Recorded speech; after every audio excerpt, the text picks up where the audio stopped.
Hello everyone, welcome back to my channel solo traveller. This is Ram your friend. और अगर आप लोग भी मेरे को इंस्टाग्राम पे फॉलो करते हो और मेरी स्टोरीज़ के साथ जुड़े हुए हो तो आपको पता चल गया होगा कि अभी अभी मैंने अपनी जो बाइक का जो एक जकीरा है उसमें एक नए मेंबर को एंट्री दिला दी है, और ये है आपकी N160। और इसको बाई करने का जो रीज़न है ना वो बहुत ही सिंपल है कि मेरे को एक छोटी सीसी की बाइक चाहिए थी जिसको मैं सिटी में ईजिली राइड कर सकूं और मेरे को एक अच्छा माइलेज भी मिल पाए, क्योंकि अक्सर शूट के सिलसिले में मेरे को लखनऊ में इधर उधर घूमते रहना पड़ता है। तो भाई ज़्यादा माइलेज खाने वाली बाइक होगी, ज़्यादा पेट्रोल खाएगी तो जेब पे भी ज़्यादा खर्चा आएगा। तो मेरे को ऐसी बाइक चाहिए थी जो कंफर्टेबल हो, राइड करने में इजी हो, थोड़ी सी स्टाइलिश भी दिखे और जेब के ऊपर ज़्यादा खर्चा भी ना दे पाए। तो इसलिए मैंने बाइक की आपकी बजाज की पल्सर N160। अब 160 सीसी मैंने क्यों चूज़ की, क्योंकि 100 सीसी और 125 सीसी थोड़ी सी मेरे वेट और मेरी हाइट के हिसाब से अंडर पावर हो जाती हैं। तो मुझे लगा कि मिड सेगमेंट में 160 सीसी में जाया जाए ताकि मेरे को पावर की भी उतनी ज़्यादा मतलब कमी ना फील हो। और यहाँ पे मेरे को 3 ऑप्शंस दिखे। पहला ऑप्शन आपका था जो मैंने परचेस किया बजाज की N160, जिसमें आपका ये यूएसडी वाला वेरिएंट आ गया, सिंगल सीट वाला, काफ़ी ज़्यादा कंफर्टेबल है। दूसरा ऑप्शन था मेरे पास आपका टीवीएस की अपाचे 160 2V, और तीसरा ऑप्शन था मेरे पास आपका हीरो की एक्सट्रीम 160R 2V। तो काफ़ी कुछ की मैंने, टेस्ट राइड्स ली और फाइनली मैंने N160 को चूज़ किया। और उसके पीछे के जो रीजंस है वो इस वीडियो में आपको मैं डिटेल में बताने वाला हूँ।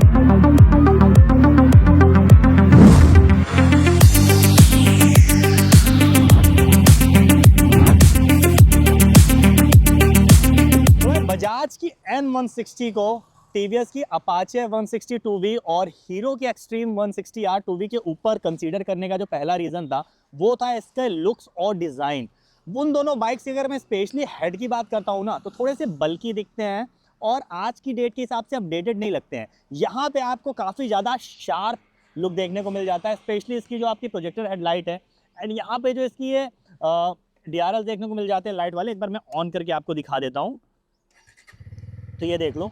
तो इसका ये जो ओवरऑल जो डिज़ाइन है ना, लैंग्वेज, ये मेरे को काफ़ी ज़्यादा एग्रेसिव लगती है और मुझे लगता है कि आज के ज़माने के हिसाब से काफ़ी ज़्यादा ये आपकी अप टू डेट लगती है। तो इसलिए ये जो डिज़ाइन है, गोल्डन सस्पेंशन है, ओवरऑल ये इसका जो पेट्रोल टैंक है मैस्कुलिन काफ़ी ज़्यादा लगता है। तो इसकी जो डिज़ाइन लैंग्वेज है ये मेरे को बहुत ही ज़्यादा पसंद आई, इसलिए मैंने इसको उन दोनों बाइक्स के ऊपर डिज़ाइन की वजह से चूज़ किया है। वह जो सेकंड रीज़न था, और मैं ये भी बोल सकता हूँ कि one of the most important reason जो था, स्ट्रॉन्गेस्ट रीज़न था, वो था इसका इंजन, इसके इंजन की रिफाइनमेंट और साथ ही इसका जो टॉर्क है। तो अगर मैं बाकी दोनों कंपनी से बात करता हूँ, अपाचे होगी 160 2V या फिर आपकी एक्सट्रीम 160R 2V, तो पल्सर की जो N160 है उसका जो इंजन है ना वो मुझे उन दोनों से काफ़ी ज़्यादा रिफाइंड लगता है। इवन मैं ये भी बोल सकता हूँ कि अगर आप एक सिंगल सिलेंडर की बाइक राइड करते हो तो one of the most refiners जो इंजन है वो आपकी बजाज की पल्सर N160 का है। तो इसका जो ओवरऑल जो मेरा राइड का जो एक्सपीरियंस था ना वो बहुत ही ज़्यादा फैंटास्टिक था, बहुत ही कमाल का था। बहुत ही स्मूथ राइड मेरे को देखने को मिली, तो चलाने में मज़ा आ गई। दूसरा जो इसका टॉर्क है वो भी काफ़ी ज़्यादा है। अगर मैं उन दोनों से कंपेयर करता हूँ तो एक्सट्रीम में आपका 13.8 के आसपास का टॉर्क है, अपाचे में भी आपका ऑलमोस्ट 13-14 के आसपास ही टॉर्क है। मेरे ख्याल से शायद मैं फिगर्स में थोड़ा कंफ्यूज हूँ, माइट भी एक्सट्रीम का 14 हो एंड अपाचे का 13.8 हो, बट यहाँ पे आपको 14.65 न्यूटन मीटर का टॉर्क मिल रहा था जो बाकी दोनों से काफ़ी ज़्यादा है। और साथ ही इस पर काफ़ी लो आरपीएम पे टॉर्क मिल जा रहा है। तो 5 गियर की सारी बाइक्स थी, बट यहाँ पे मेरे को जो गियर शिफ्टिंग है ना वो काफ़ी ज़्यादा कम करनी पड़ी थी। इवन मैं जो इसका हाईएस्ट गियर है, 5वां गियर, उस पर भी जब बाइक चला रहा था तो एज लो एज मैं 25 किलोमीटर पर आवर की जो रफ्तार है वहाँ तक जा पा रहा था। उसके बाद भी मेरे को डाउन शिफ्ट नहीं करना पड़ रहा था। तो ये एक मेरे लिए बहुत ही ज़्यादा पॉजिटिव पॉइंट था। तो ओवरऑल मैं ये बोल सकता हूँ कि इसका जो इंजन की रिफाइनमेंट है, इसका जो टॉर्क का जो फिगर है, उसकी वजह से ये बाइक जो है इसको मैं चूज़ कर पाया, या फिर जो एक स्ट्रॉन्ग पिलर था इसको चूज़ करने के पीछे वो ये था। साथ ही अगर मैं पावर की बात कर रहा हूँ तो 16 PS की पावर है। बाकी बाइक भी 16 PS की पावर ही देती हैं। अपाचे 16.04 PS की पावर दे रहा है, तो 0.04 PS ज़्यादा था, बट पावर से ज़्यादा मेरे लिए जो टॉर्क है वो हमेशा से वैल्यूएबल रहा है। तो ये था मेरा सेकेंड रीज़न। तीसरा रीज़न था वो था इसका फ्यूल टैंक का साइज़ और माइलेज। जहाँ पे मैं बात कर लेता हूँ अपाचे 160 2V की, तो वहाँ पे आपको 12 लीटर का फ्यूल टैंक देखने को मिल जाता है। साथ ही जो माइलेज क्लेम करती है वो 47 के आसपास करती है। एक्सट्रीम की बात कर लेता हूँ तो वहाँ पे भी 12 लीटर का ही फ्यूल टैंक देखने को मिलता है। उसका माइलेज जो है वो आपका 49 के आसपास क्लेम करती है, 50 मान लेते हैं। बट वहीं पर अगर मैं N160 की बात कर लूँ तो एक तो यहाँ पे 14 लीटर का फ्यूल टैंक देखने को मिल जाता है, जो बाकी दोनों कॉम्पिटिटर से काफ़ी ज़्यादा बड़ा है, 2 लीटर काफ़ी ज़्यादा होता है। वहीं पे इसका जो माइलेज है ना वो भी ज़्यादा क्लेम कर रही है, आपकी 52 से 59 के बीच में कहीं ये जाके स्टैंड करती है। बाकी आपके लिए एक प्रॉपर मैं माइलेज टेस्ट लेके आऊँगा, तो वेट करते रहिएगा चैनल पे, जल्दी लेके आऊँगा, एक सर्विस करा लूँ। तो यहाँ पे मेरे को लगा कि भाई एक तो आपको एक बड़ा फ्यूल टैंक देखने को मिल जा रहा है, दूसरा आपको माइलेज जो है वो भी ज़्यादा देखने को मिल जा रहा है। तो मेरे को लगा भाई ये ज़्यादा बेटर, आप जितना ज़्यादा जो भी आपके पेट्रोल पंप होते हैं वहाँ पे कितना ज़्यादा कम विजिट करो, उतना ज़्यादा जेब के ऊपर जो खर्चा है वो कम आएगा।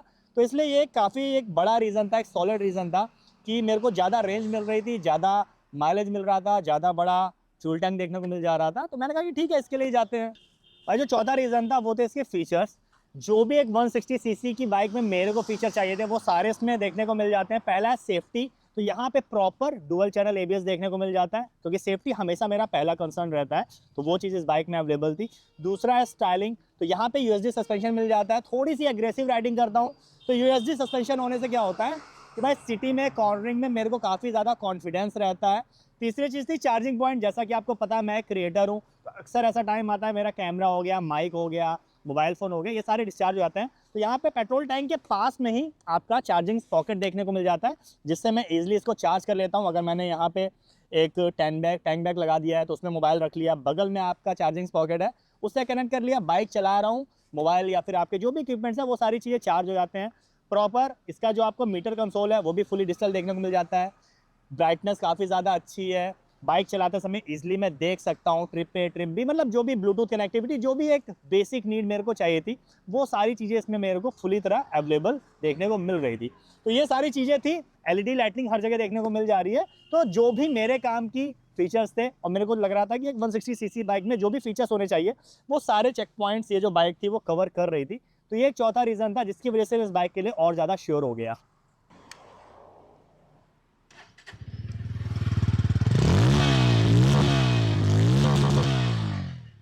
तो भाई पांचवा रीजन आपको समझ में आ गया होगा। पांचवा रीजन था इस बाइक का एग्जॉस्ट साउंड।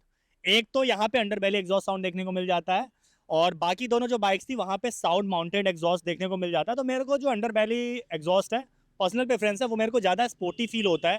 दूसरा, इसके जो साउंड है ना भाई, ऑसम। मुझे लगता है सिंगल सिलेंडर बाइक्स में अगर आप 160 सीसी में कोई भी बाइक ले लो तो इससे अच्छा एग्जॉस्ट साउंड और किसी बाइक का नहीं है। इसका एग्जॉस्ट साउंड बहुत ही ज़्यादा रिफाइंड फील होता है, बहुत ही ज़्यादा एक थोड़ा सा मतलब सिंगल सिलेंडर होते हुए भी काफ़ी ज़्यादा बेसी फील होता है। स्पेशली जब आप राइड करते हो ना, तो इसका जो साउंड निकल के आता है बहुत ही ज़्यादा मज़ा आती है। और मैं बोल सकता हूँ कि भाई एज अ राइडर मेरी डेली राइड में बाइक का जो नॉइस है, बाइक का जो एग्जॉस्ट साउंड है, वो काफ़ी ज़्यादा मैटर करता है। तो इसलिए ये भी काफ़ी बड़ा एक रीज़न था कि इसका जो एग्जॉस्ट साउंड है मेरे को काफ़ी पर्सनली ज़्यादा पसंद आया, इसलिए मैंने ये वाली बाइक जो है वो चूज़ की है। तो भाई ये था रीज़न, 5 रीज़न जिसकी वजह से मैंने बजाज की पल्सर N160 को कंसीडर किया। और बाकी जो दूसरे ऑप्शंस थे, जैसे अपाचे 160 2V हो गई या फिर आपकी हीरो की एक्सट्रीम 160 R2V हो गई, उनको मैंने कंसीडर नहीं किया, क्योंकि जो जो चीज़ें मुझे पर्सनली चाहिए थी, जैसे आपका सेफ्टी हो गया या फिर आपकी स्टाइलिंग हो गई या फिर रेंज हो गया, माइलेज हो गया, स्पेशली इसका जो रिफाइंड इंजन है एंड जो टॉर्की इंजन है, क्योंकि 5 गियर की बाइक है एंड बाकी दोनों कॉम्पिटिटर से ज़्यादा टॉर्क मिल रहा था 14.65 न्यूटन मीटर का। तो मुझे बार बार गियर चेंज नहीं करना पड़ता है, मोड पे ज़्यादा डाउनशिफ्ट नहीं करना पड़ता, और काफ़ी लोअर आरपीएम पे इसका जो टॉर्क है वो मेरे को मिल जाता है। तो उस वजह से मेरी जो ओवरऑल जो राइड क्वालिटी है वो काफ़ी ज़्यादा हैजल फ्री हो जाती है, और मुझे उतना ज़्यादा गियर्स पे या बाकी चीज़ों पे ध्यान नहीं लगाना पड़ता, और उतनी ज़्यादा थकान नहीं होती है सिटी में राइड करते समय। तो ये सारे रीजंस थे जिसकी वजह से मैंने जो लेटेस्ट मॉडल है आपका N160 का उसको कंसिडर किया। एंड इसका एक आपका स्प्लिट सीट वाला मॉडल भी आता है, मैंने वो भी लेने की सोची थी, बट मेरे को लगा कि यार ट्रैवल वेवल करने के लिए, लॉन्ग रूट पे स्पेशली घूमने के लिए सिंगल सीट वाला जो ऑप्शन है वो थोड़ा सा ज़्यादा कंफर्टेबल साइड में हो जाता है। एंड जो यूएसडी सस्पेंशन है वो थोड़ा सा एज भी दे देते हैं, क्योंकि थोड़ा सा मैंने आपको बताया था रफ राइडिंग करता हूँ, थोड़ा सा शार्प टर्न्स हो गए, उन सारी चीज़ों पे जो यूएसडी सस्पेंशन है थोड़े से एज दे देते हैं, और थोड़े से बेटर लुकिंग भी आपको देखने में लगते हैं। तो ये सारे रीजंस थे। तो आप लोग मेरे को बताना आपको मेरा ये जो डिसीजन है ये सही लगा कि नहीं लगा, और अगर आप लोग भी ये बाइक परचेस करने की सोच रहे हो और तो मेरे आगे के ब्लॉग्स देखते रहिएगा, रील्स देखते रहिएगा। मैं उसमें इसका माइलेज टेस्ट हो गया, नाइट राइड हो गई, सर्विस टेस्ट हो गया कि कितना सर्विस पे कितना खर्चा आ रहा है, वो सारी चीज़ें मैं डिटेल में लेके आऊँगा आपके लिए।